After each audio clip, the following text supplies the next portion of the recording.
صبها وجعل لهم مخرجا مسكنا سقونا هذاك اللهم اغفر له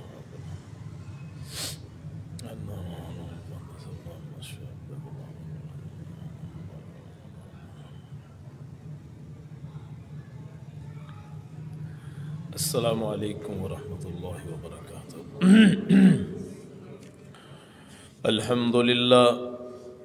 الحمد للہ نحمده ونستعینه ونستغفره ونؤمن به ونتوکل علیہ ونعوذ باللہ من شرور انفسنا ومن سیئات اعمالنا من يهده الله فلا مضل له ومن يضلل فلا هادي له ونشهد أن لا إله إلا الله وحده لا شريك له ونشهد أن محمدا عبده ورسوله اللهم صل على محمد وعلى آل محمد كما صليت على إبراهيم وعلى آل إبراهيم إنك حميد مجيد اللهم بارك على محمد وعلى آل محمد كما باركت على إبراهيم وعلى آل إبراهيم إنك حميد مجيد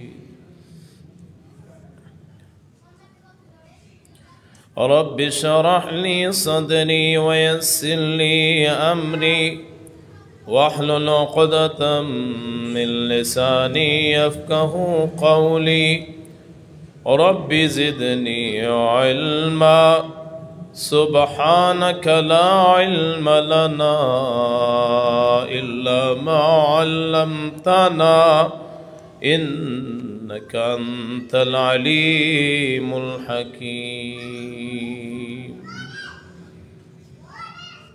أما بعد فإن خير الحديث كتاب الله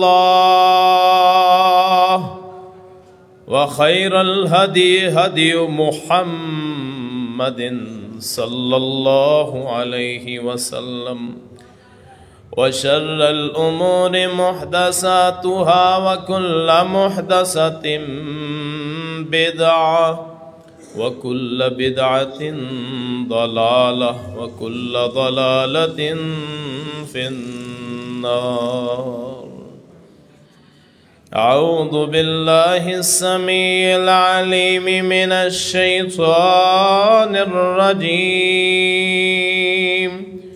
بسم الله الرحمن الرحيم يا أيها الذين آمنوا كونوا قوامين لله شهداء بالقسط ولا يجرمنكم شنآن قوم على ألا تعدلوا اعدلوا هو أقرب للتقوى واتقوا الله إن الله خبير بما تعملون صدق الله مولانا العظيم وصدق رسوله النبي الكريم ونحن على ذلك من الشاهدين والشاكرين والحمد لله رب العالمين۔ پچھلے 2 جمعوں میں ہم نے خلافت راشدہ کے 3 بزرگوں کا تذکرہ کیا تھا۔ آج دو شخصیات کا تذکرہ میں آپ کے سامنے کروں گا۔ بعض لوگ وہ ان دو جمعوں میں سمجھتے رہے کہ جی سیاست وہ بیان ہوئی ہے،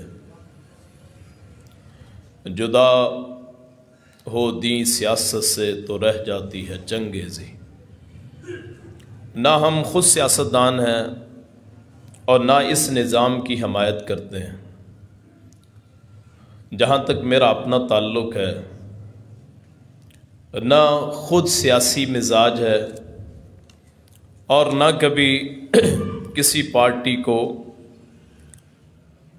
ایسے اس کی حمایت کی ہے کہ ان سٹیج اور ان ممبروں کو استعمال کیا جائے۔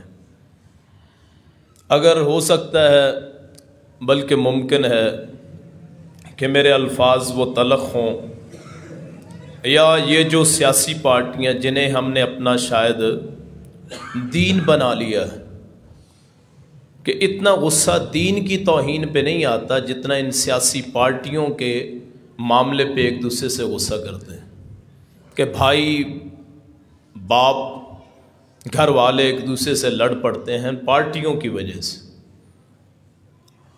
آج کی جو سیاست ہے وہ اتنی گندی ہو چکی ہے، اتنی غلیظ بن چکی ہے کہ اس میں شرم و حیا کا شائبہ تک نہیں۔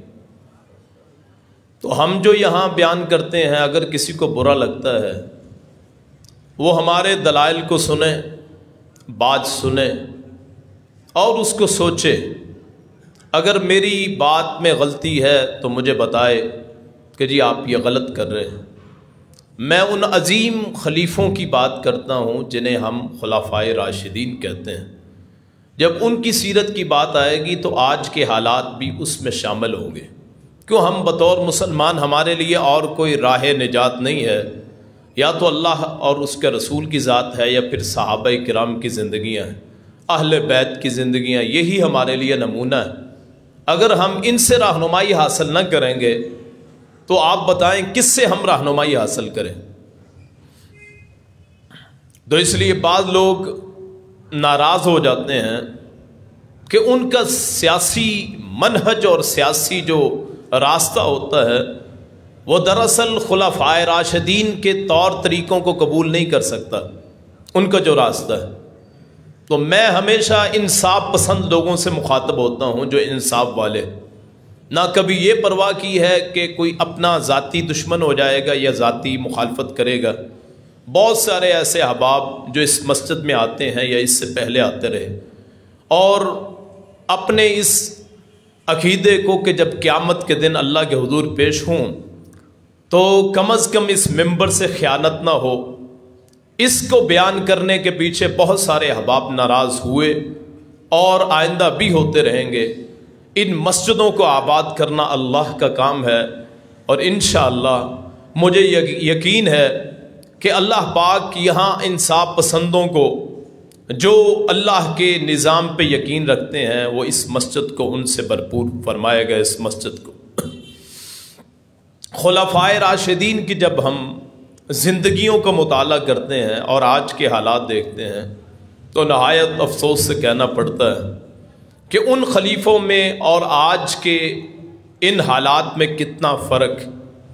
اس میں بنیادی چیز تو سب سے پہلے یہ ہے کہ وہ لوگ خود اپنے آپ کو امیدوار نہیں پیش کرتے تھے۔ خلفائے راشدین میں سے کسی نے اپنے آپ کو بطور خلیفہ پیش نہیں کیا ہے کہ جی میری حمایت کرو، اپنی بیعت لیو۔ آج کا جو نظام ہے یہ شروع ہی اپنی ذات سے ہوتا ہے۔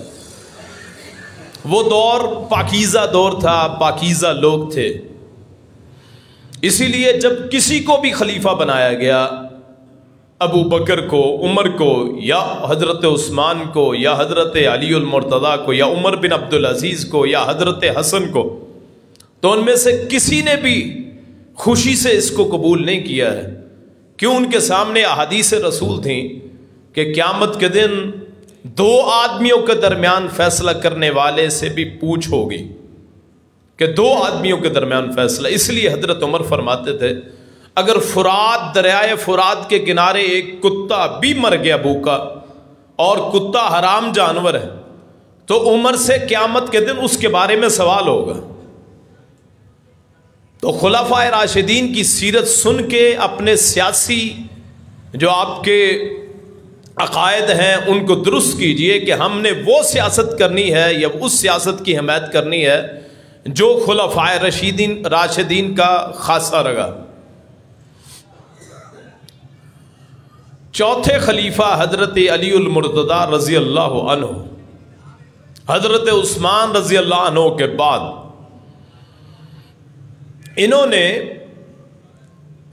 تقریباً 5 سال سے زائد حکومت کی ہے حضرت علی المرتضیٰ نے، اور ان 5 سالوں میں نہ اپنے خاندان کو کوئی فائدہ پہنچایا، نہ اپنی اولاد کو کوئی عہدے دیے۔ پوری خلافت علی میں کسی ایسے عہدے کی ہمیں پتہ نہیں چلتا کہ اپنے بیٹے کو انہوں نے آگے کیا ہو، کسی جنگ میں آگے کیا ہو، کسی سیاست کے میدان میں، یا کسی بھی فائدے والی جگہ میں حضرت حسن اور حسین کو آگے کیا ہو۔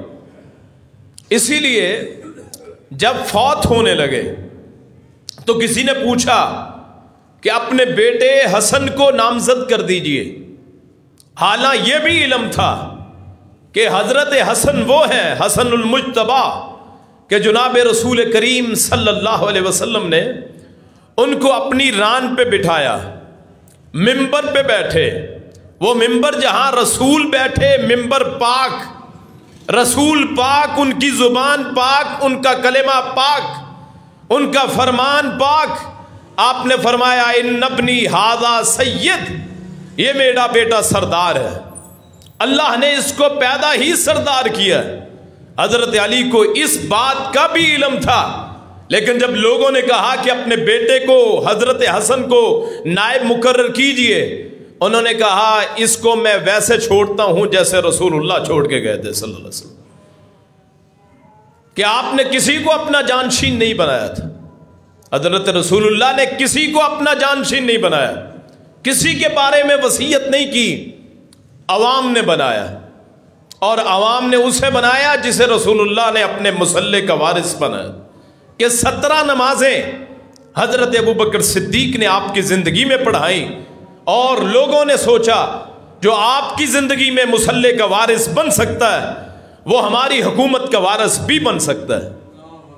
اور پھر حضرت علی المرتضیٰ جب انہوں نے لوگوں نے ان کو امیر بنایا، خلیفہ بنانا چاہا حضرت عثمان کے بعد، کہ حالات بڑے منتشر تھے، خلیفہ وقت شہید کیا جاتا ہے، باہر سے، مصر سے، بصرہ سے اور عراق سے لوگ آئے، انہوں نے اس خلیفہ وقت کو شہید کیا، اور حالات بڑے گردش میں آ گئے۔ لوگوں نے پھر حضرت علی کو مسجد نبوی میں لے کے آئے کہ آپ خلیفہ بنے۔ انہوں نے کہا لوگوں میں وزیر بنا تھا، ہمیشہ ابو بکر کا رہا، عمر کا رہا، عثمان کا رہا رضی اللہ عنہم، مجھے تم وزیر بناؤ، مجھے امیر نہ بناؤ۔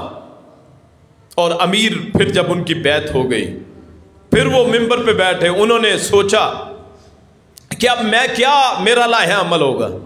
انہوں نے سوچا کہ اب میں اپنا دارالخلافہ جو ہے، دارالحکومت جو ہے، اس مدینے سے دور رکھوں گا، تاکہ جس طرح حضرت عثمان کے دور میں ان کو شہادت کا سامنا کرنا پڑا، مدینہ طیبہ میں 3 دن تک عبادت رکی رہی، کہ امام مصلی پہ نہیں کھڑا ہوا جو خلیفہ وقت ہے، کہیں ایسا حالات نہ ہو جائیں۔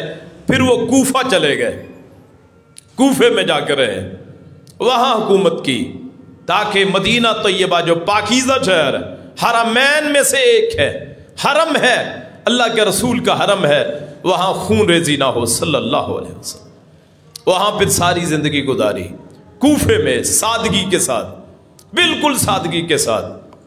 اللہ اکبر، عدالت میں بھی پیش ہو گئے، جب بلایا چلے گئے، کبھی اپنے آپ کو بڑا نہیں سمجھا۔ ایک چبوترا بنایا ہوا تھا وہ کوفے کی مسجد میں، اس سے باہر وہاں بیٹھتے، لوگوں کے معاملات دیکھتے، لوگوں میں فیصلے کرتے، اور شجاع علی رضی اللہ عنہ، ایک عدالت میں فیصلہ آتا ہے کہ یہودی ہے اور ایک حضرت علی المرتضیٰ ہے۔ معاملہ پیش ہوا، فیصلہ یہودی کے حق میں ہو گیا۔ یہودی حیران ہو گیا کہ علی المرتضیٰ کے حق، یہ خلیفہ ہے، امیر المومنین ہے، ان کے حق میں فیصلہ کیسے ہو گئے؟ تو اسی بات پہ کلمہ پڑھتا ہے، اشہد اللہ الہ الا اللہ اشہد ان محمد رسول اللہ۔ وہ منصف تھے، علی المرتضیٰ منصف تھے۔ یہ جو آج ہمارے سامنے حضرت علی المرتضیٰ کی سیرت بتائی جاتی ہے اور اہل بیت کو اور صحابہ کو آپس میں مخالف ثابت کیا جاتا ہے، دراصل ایسی بات نہیں ہے۔ وہ صحابہ ہی تھے جنہوں نے حضرت علی کی بیعت کی تھی، صحابہ ہی تھے۔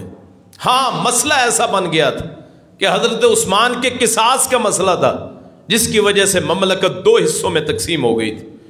امیر معاویہ نے کبھی بھی حضرت علی کی خلافت کی مخالفت نہیں کی، صرف یہ کہا کہ میرے خاندان کے فرد تھے عثمان، ان کا قصاص دلوایا جائے، بس۔ کبھی بھی حضرت امیر معاویہ نے حضرت مولا علی رضی اللہ عنہ ان کی کبھی بھی خلافت کی مخالفت نہیں کی، ہمیشہ یہ کہا کہ میرے خاندان کا فرد تھا، اس کے قصاص مجھے دلوایا جائے، اور یہ حق ہے کہ میرے خاندان کو کہ مرے گا جو بڑا ہوگا وہ اس کا سرپرست ہوگا۔ تو کیا غلطی ہے اس میں؟ کوئی غلطی نہیں ہے۔ کسی بھی روایت میں، کسی ایک روایت میں، تاریخی روایت میں نہیں ملتا کہ حضرت امیر معاویہ نے کبھی اپنے آپ کو حضرت علی سے بلند بتایا ہو یا ان کی خلافت کی مخالفت کی ہو، یہ کہا ہو کہ میں ان سے بہتر ہوں۔ یہ یاروں نے کہانیاں گھڑ لی ہیں اپنی دکانداریاں چمکانے کے لیے، ان میں کوئی ایک بات بھی سچ نہیں ہے جو آج ممبروں پہ بیان کی جاتی ہے۔ اسی لیے حضرت علی نے وہ جو آپس میں جنگیں ہوئی ہیں نا، صفین اور جمل، ان جنگوں میں جو شہید ہوئے ان کے جنازے حضرت علی نے پڑھائے۔ امیر معاویہ کی جو فوج کے لشکر میں سے فوج تھی، اس میں جو شہید ہوئے ان کے جنازے حضرت علی المرتضیٰ نے پڑھائے، ان کا مال نہیں لوٹا۔ کسی نے پوچھا آپ لڑتے بھی ہیں جنازے بھی پڑھاتے ہیں؟ انہوں نے کہا ہے تو کلمہ گو۔ شیطان نے آپس میں پھوٹ ڈال دی مسلمانوں کے دو گروہوں کے درمیان، دونوں ہی معزز، ایک طرف ام المومنین عائشہ صدیقہ طیبہ طاہرہ رضی اللہ عنہا، اور ایک طرف جناب مولا علی رضی اللہ عنہ، دونوں ہی قابل احترام۔ آج بحث کرتے ہوئے، حضرت علی کی خلافت پہ بات کرتے ہوئے، نہ حضرت علی کو غاصب کہا جائے گا، نہ حضرت عائشہ کو غلط کہا جائے گا۔ ہماری سوچ سے بہت بلند تھے وہ بزرگ، امیر معاویہ بھی، حضرت علی بھی، باقی تمام احباب، وہ اللہ کے رسول کے صحابہ تھے، انہوں نے آپ کا کلمہ پڑھا تھا، آپ کی صحبت اختیار کی تھی۔ اور ہم اپنے لیے پیر و مرشد ڈھونڈتے ہیں نا، وہ کہتے ہیں یہ بڑا نیک آدمی ہے، اس کی صحبت میں رہ کے میں بدل جاؤں گا۔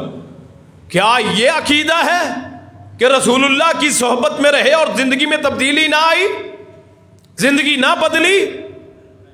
آپ حضرت علی المرتضیٰ کی خلافت دیکھیں، اسی لیے اس میں کوئی فتح نہیں ملی کسی کافر کے خلاف۔ وجہ کیا ہے؟ وجہ یہ تھی کہ حضرت علی اندرونی معاملات میں الجھے رہے، اپنے لوگوں کو سمجھاتے رہے۔ جب شہرت زیادہ ہو گئی، کسی نے کہا اے علی، ابو بکر عمر کے زمانے میں بڑا امن ہوتا تھا، آپ کے زمانے میں امن نہیں ہے۔ تو انہوں نے آگے سے کیا فرمایا تھا؟ جو آج کے حکمرانوں اور آج کے سیاستدانوں کے لیے مشعل راہ ہے کہ میرے جیسے وزیر ہوتے تھے ابو بکر عمر کے، اس لیے حالات اچھے تھے، اور میرے وزیر تم جیسے بدگو لوگ ہو جن کی وجہ سے حالات خراب۔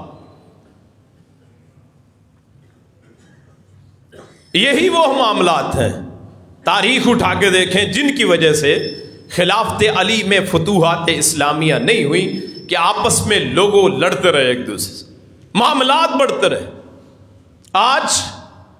آج کے حالات میں جب آپ سیرت علی بیان کریں گے تو ان جنگوں کا اور ان لڑائیوں کو بیان نہیں کریں گے۔ وجہ یہ ہے کہ دونوں طرف معززین ہیں رضی اللہ عنہم۔ مولا علی بھی جنتی ہیں، جنتیوں کے سردار، اور جو مخالف تھے امیر معاویہ وہ بھی جنتی ہیں. جس کو رسول اللہ جنتی کہہ دے میرے اور آپ کے کہنے سے جہنمی کیسے ہو سکتا ہے؟ اور پھر یہ حضرت علی کی خلافت جاری رہی. گھر وہی فقیرانہ، کوئی گارڈ، کوئی حفاظتی اقدامات نہ تھے. وہی سادہ گھر میں جس میں حضرت فاطمہ رہی وہ اسی گھر میں رہے. اس کے بعد کوفے چلے گئے، وہاں بھی سادہ سے گھر ہے، کوئی جائیداد نہیں بنی. آج جو لوگ بیان کرتے ہیں باب فدق، شاید سنا ہو کہ باب فدق جی ابو بکر عمر نے عثمان نے قبض کر لیا تھا، غصب کر لیا تھا. حضرت مولا علی خلیفہ بنے، مدینے میں ان کا راج تھا، مدینہ طیبہ میں حضرت علی کا، کیونکہ شام تو بہت دور ان کا راج تھا. کسی ایک موقع پہ حضرت مولا علی رضی اللہ عنہ نے باب فدق کو یا جن کا دعویٰ کیا جاتا ہے کبھی بھی اپنی اولاد کو نہیں دی. حضرت فاطمہ نے مانگا تھا رسول اللہ سے کہ باب فدق یہ علاقہ ہے، گاؤں ہے پورا خیبر کے نزدیک، کہ مجھے دے دیں.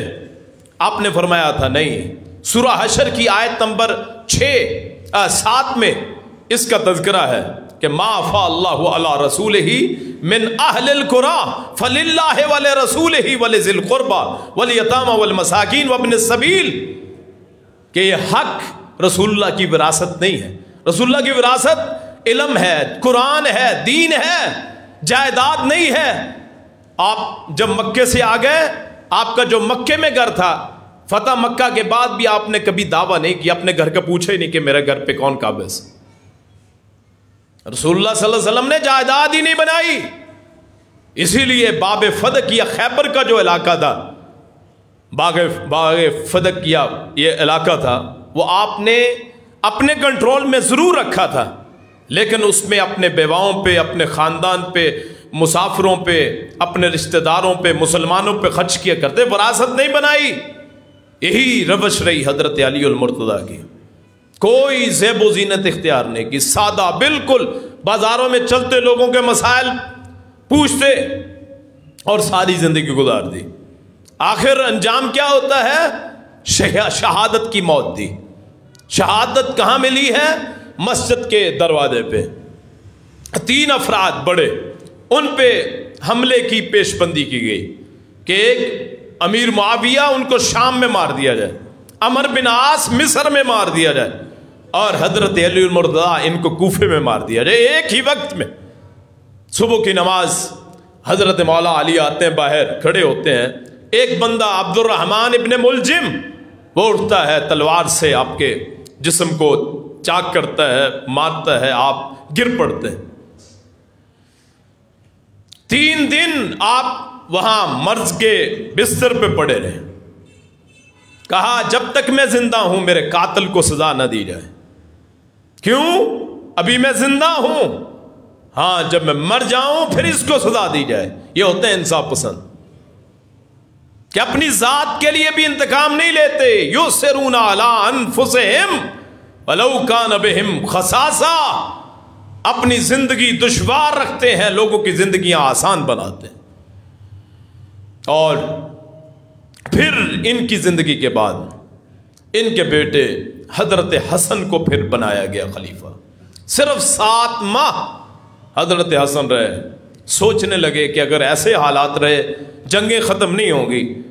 خود جا کے امیر معاویہ کی شام میں بیعت کرتے ہیں. بیعت کر لی، صلح کر لی، اور رسول اللہ صلی اللہ علیہ وسلم کی پیشین گوئی پوری ہوئی. آپ نے فرمایا تھا ان ابنی ھذا سید سیصلح اللہ علی یدیہ بین فئتین عظیمتین من المسلمین، یہ میرا بیٹا سردار ہے، اللہ اس کے ہاتھ پہ مسلمانوں کے 2 گروہوں کے درمیان صلح کروائے گا. اور پھر کائنات نے اس پیشین گوئی رسول اللہ کے سچے فرمان کو پورا ہوتے دیکھا کہ حضرت حسن صلح کرتے ہیں امیر معاویہ سے. حالاں اس کے بعد ان کو یا مذل المومنین، اے مومنوں کو رسوا کرنے والے، یا مخزل المؤمنین، مومنوں کو رسوا کرنے والے. اور حضرت حسن کے نیچے سے مسلح کھینچ لیا گیا کہ تم نے صلح کیوں کی. لیکن اس عظیم درویش نے، جن کی زندگی کا مقصد ہی کوئی نہیں تھا سوائے اللہ کی خوشنودی کے. نہ کبھی زمین چاہی نہ کبھی خلافت چاہی کہ اللہ کی زمین وہ رہے پرسکون، رہے اللہ کا نام، ہم تو فانی ہونے والے. اور اس کے بعد حضرت حسن کی وفات ہوتی ہے زہر کے ساتھ. بعض کہتے ہیں فوت ہو گئے. اب جو میں دوسری شخصیت کا تذکرہ کرنے لگا وہ ہے عمر بن عبدالعزیز رحمۃ اللہ علیہ. وہ بھی ابو بکر صدیق جتنی خلافت انہیں ملتی ہے، تقریباً 2.25 سال، اور ان کی شہادت ہوتی ہے زہر کے ساتھ. یہ سالوں کے بعد حضرت علی المرتضیٰ اور حضرت حسن کے سالوں کے بعد آتی ہے خلافت، جسے خلافت راشدہ کہتے ہیں. وہ بھی خلفائے راشدین، اور یہ چھٹے خلیفہ راشد عمر بن عبدالعزیز رحمۃ اللہ علیہ، جن کو مسلمانوں کا ہر فرقہ احترام سے دیکھتا، ہر فرقہ. یہ مروان کے پوتے ہیں عبدالعزیز اور عبد الملک، بیٹے مروان کے، مروان بن حکم کے. اور مروان کے بعد بیٹا بنتا ہے عبد الملک. وصیت یہ لکھ کے گئے تھے کہ عبد الملک کے بعد بنے گا عبدالعزیز، جو عمر کے بیٹے ہیں، والد ہیں. عبد الملک کی زندگی میں فوت ہوتے ہیں عبدالعزیز. پھر خلیفہ بنتا ہے ولید بن عبد الملک. اس کے بعد خلیفہ بنتا ہے سلیمان بن عبد الملک. سلیمان بن عبد الملک پھر لکھتے ہیں کہ میرا بھتیجا عمر بن عبدالعزیز، اس کو خلافت ملے گی.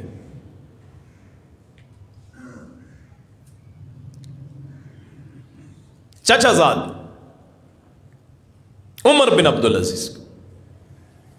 سلیمان فوت ہوتے ہیں، سلیمان بن عبد الملک، اور ان کی بیعت لی جاتی ہے کہ عمر بن عبدالعزیز خلیفہ بنتے. اب پہلا خطبہ دیکھیں جو عمر بن عبدالعزیز نے دیا ہے. گھبرا گئے کہ مجھے خلیفہ بنا دیا گیا. یہاں لوگ چھوٹی چھوٹی ٹکٹوں کے لیے، کونسلر بننے کے لیے، چیئرمین بننے کے لیے، ایم پی اے، ایم این اے، عہدے حاصل کرنے کے لیے کتنی محنت کرتے ہیں، کتنا پیسہ لگاتے ہیں، ناجائز جائز کام کرتے ہیں. اور یہ وہ ہیں جن کو بیٹھے بٹھائے اللہ خلافت عطا فرماتا. کوئی محنت نہیں. جب پتہ چلا مجھے خلیفہ بنایا گیا، کانپنے لگ گئے. ان کا نہیں جی آپ کی بیعت ہو گئی. ممبر پہ چڑھے، خطبہ دیا. لوگوں مجھے علم نہیں تھا کہ مجھے خلیفہ بنایا گیا، مجھے علم نہیں، میری بے علمی میں مجھے خلیفہ بنایا گیا. میں اپنے اس بوجھ کو تمہارے سپرد کرتا ہوں، کسی اور کو خلیفہ بنا لو. حالانکہ جس دن آدمی بڑا بنتا ہے اس دن کتنی خوشی ہوتی، لیکن عمر بن عبدالعزیز کے دل میں ڈر ہے. اور جب گھر آئے لوگوں نے کہا نہیں جی آپ کو خلیفہ بنانا ہے، آپ بہت نیک شریف آدمی.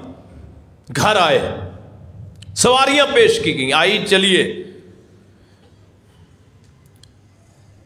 بڑے ہاؤس میں چلیے، جو آپ وزیر اعظم کے لیے آپ کہتے ہیں جی وزیر اعظم ہاؤس ہے یا صدر مملکت کے لیے ایوان ہے، جو بھی، وہاں چلیے. انہوں نے کہا نہیں، یہ سواریاں واپس لے جاؤ، میرے لیے میرا خچر ہی کافی ہے. خچر پہ سوار ہوتے ہیں، میں اپنے خیمے میں رہوں گا. اور خیمے میں رہے، گھر داخل ہوئے. لونڈی پوچھتی ہے حضور پریشان ہے. آگے پریشانی کی بات اس سے بڑھ کے کیا ہوگی کہ مجھے خلیفہ بنا دیا گیا، مشرق و مغرب کے جتنے مسلمان ہیں ان تمام مسلمانوں کا بوجھ میری گردن پہ ڈال دیا گیا، اور میں اللہ سے ڈرتا ہوں کہ اس بوجھ کو اٹھا سکوں گا کہ نہیں. خلیفہ بننے کے بعد سونے لگے تو بیٹا اور جو بیوی ہے نا عمر بن عبدالعزیز کی، وہ حضرت عمر کی پوتی ہے. عاصم ہے حضرت عمر کے بیٹے، عمر بن خطاب کے. ان کی بیٹی ہے ام عاصم، وہ بیوی بنتی ہیں حضرت عمر بن عبدالعزیز. حضرت عمر کے پوتے لگتے ہیں، یعنی دوتے لگتے ہیں، پوتے. سونے لگے تو وہ بیٹا آ گیا. بیٹے کا نام بھی عبد الملک، عمر بن عبدالعزیز کہنے لگا بابا کہاں چلیں؟ سونے لگا. کہا آپ کو نہیں پتا کہ لوگوں نے آپ کو امیر المومنین بنا لیا ہے، اگر اس دوران کوئی ناحق فیصلہ ہو گیا تو اس کی ذمہ داری آپ پہ. اٹھتے ہیں، پھر خاندان کو جمع، خاندان سے پہلے بی بی کو بلایا. یہ بنو امیہ ان کی عادت تھی جیسے حکمرانوں کی ہوتی کہ جہاں جائیداد دیکھی ان پہ قبضہ کر لیا. جیسے ہمارے بڑے لوگ جو زمین خالی دیکھی اس پہ قبضہ کر لیا. بنو امیہ نے بھی بڑی بڑی زمینوں پہ قبضہ کیے. باب فدق جو ہے خیبر کی زمین ہے، یہ اللہ کے رسول نے مسلمانوں کے لیے رکھی ہوئی تھی، بیت المال کی تھی.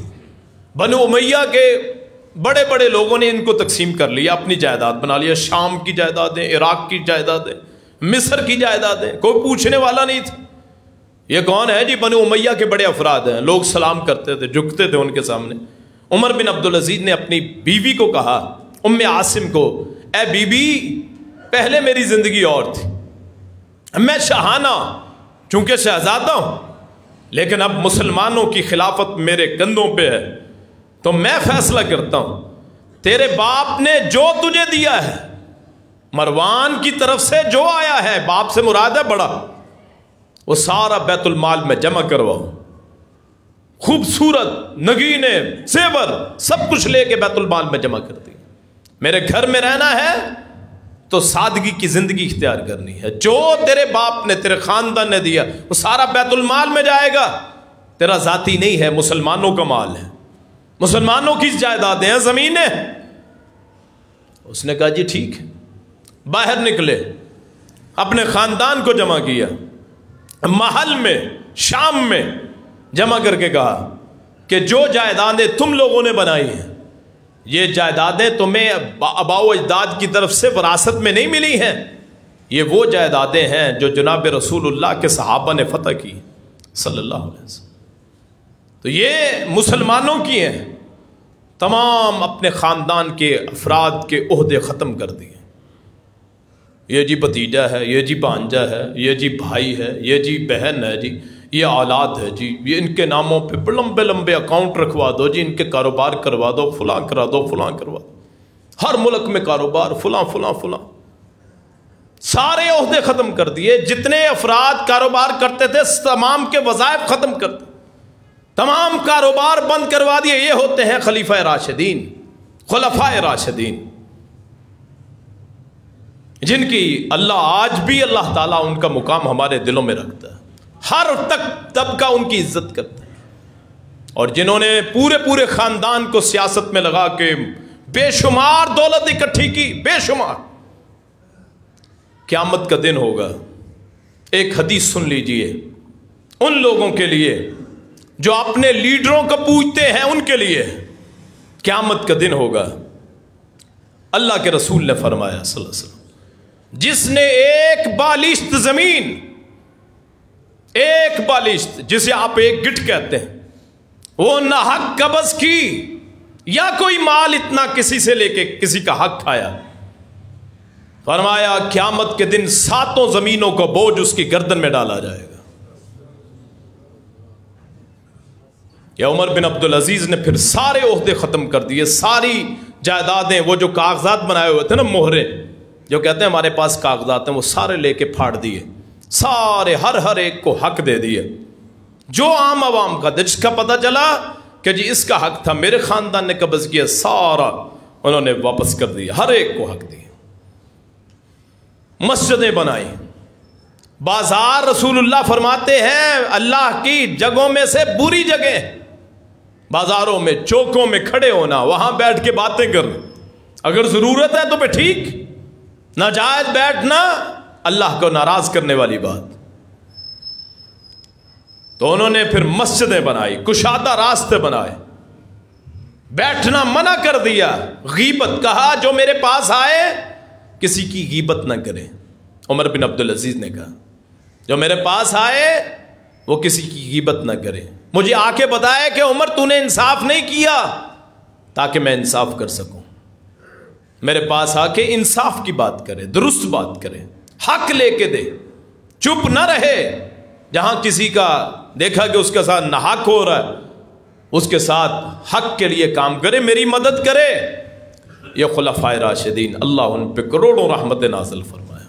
اللہ کرے اس ملک میں بھی ایسا نظام لائے جہاں ہر چھوٹا بڑا وہ برابر ہو، ایک صف میں کھڑا ہو، عدالت ہو، کچہری ہو، ہسپتال ہو، دنیا جہان کی ہر جگہ ایک جیسے، کوئی فرق نہیں، کوئی عہدہ نہیں، لائنوں میں لگ کے جائیں سارے ہی۔ یہ نہیں ہے پروٹوکول کے نام پہ پورے بازار بند کر دیے جائیں، پورے محلے بند کر دیے جائیں، پورے شہر بند کر دیے جائیں کہ کوئی اور ہی مخلوق آ رہی ہے۔ یہ سارے عمر بن عبدالعزیز نے اپنے سارے سیکورٹی جو پہلے خلفاء کرتے تھے ساری ختم کر دی۔ اس دور میں علم لے کے چلتے، جھنڈا لے کے چلتے تھے کہ یہ حکمران جا رہا ہے، اس کے آگے جھنڈا ہے۔ گھوڑوں پہ باقاعدہ کارواں ہوتے تھے بڑے بڑے۔ عمر بن عبدالعزیز نے کہا یہ ختم کرو، میں عام آدمی ہوں، اپنے سارے قافلے ختم کر دیے اور عہد فاروقی کی یاد تازہ کر دی۔ عہد فاروقی کی کہ جب شام گئے نا بیت المقدس کے لیے، انہوں نے کہا تھا کہ اپنے خلیفے کو بھیجو، اگر تو وہی علامات ہوئیں جن کا تورات اور انجیل میں تذکرہ ہے اس خلیفے میں، ہم خود اپنے ہاتھوں سے چابیاں دے دیں گے۔ تو عمر بن خطاب وہاں سے چلے، ایک سواری ہے، ایک ساتھ ملازم ہے، بس نوکر ہے۔ اور جب ابن عباس کہتے ہیں میں نے ان کے لباس کو دیکھا تو 17 پیوند لگے ہوئے تھے، 17 پیوند۔ کہا جب وہ بیت المقدس کے قریب پہنچے تو مسلمانوں نے کہا جی یہ پوشاک پہن لیجئے، بہترین لباس، یہ سواری ترکی گھوڑا برزون اس دور میں بولتے تھے، یہ لے لیجئے۔ انہوں نے آگے سے فرمایا ہمیں عزت اسلام کی وجہ سے ملی ہے، سواریوں اور پوشاکوں کی وجہ سے نہیں ملی۔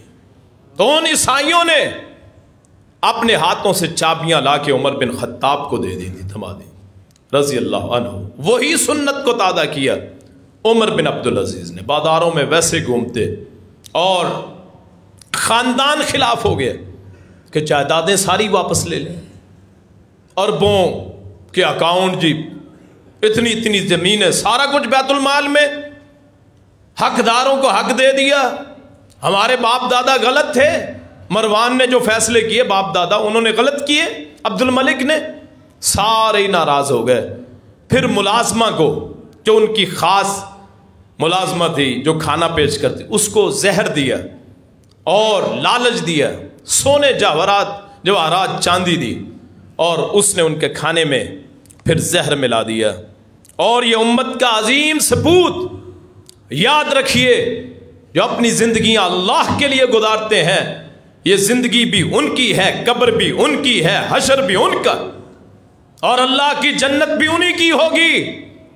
اور یہ درویش، یہ کائنات کا عظیم سپوت جس نے اپنے سارے خاندان کے ظلموں کو روک دیا تھا، سب کا مقام بحال کیا، وہ زہر سے پھر ان کی وفات ہوتی ہے۔ پتہ چل گیا کہ مجھے زہر دے دے، کھانا کھا لیا، زہریلا کھانا کھا کے پتہ چل گیا کہ اب رگ میں مسئلہ بنتا ہے۔ اس ملازمہ کو بلایا، ملازمہ کو کہا سچی بات بتا کیا ہوا؟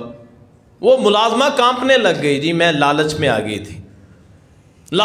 گئی تھی، آپ کے خاندان والوں نے یہ زہر دیا تھا، وہ زہر میں نے آپ کے کھانے میں ملا دیا تھا۔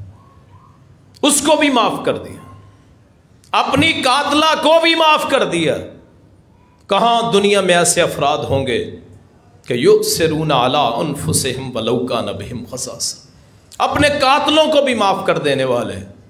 اللہ کی کروڑوں رحمتیں ہوں ان عظیم لوگوں پہ، ان عظیم خلفاء پہ جنہوں نے اللہ کے نظام کو اس کائنات پہ نافذ کیا، اس دنیا پہ نافذ کیا۔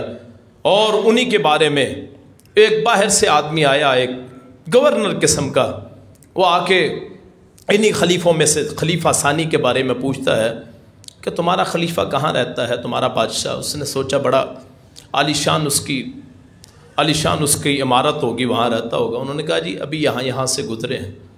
وہ آتا گیا، مسجد طیبہ میں داخل ہوا، اس نے پوچھا عمر کہاں ہے، حکمران کہاں ہے؟ انہوں نے کہا جی وہ آگے دیکھیے، ایک آدمی کچی اینٹ پہ اپنا سر رکھ کے سو رہا ہے۔ تو وہ آ کے حیران ہو گیا. اس نے کہا اے عمر تو نے لوگوں کو امن دیا، خود امن کی نیند سو گیا. یہ عظیم لوگ تھے، عظیم ہستیاں تھیں. اللہ پاک ان کی زندگیاں ہم میں نافذ کرنے کی توفیق عطا فرمائے. آخر دعوانا ان الحمد للہ.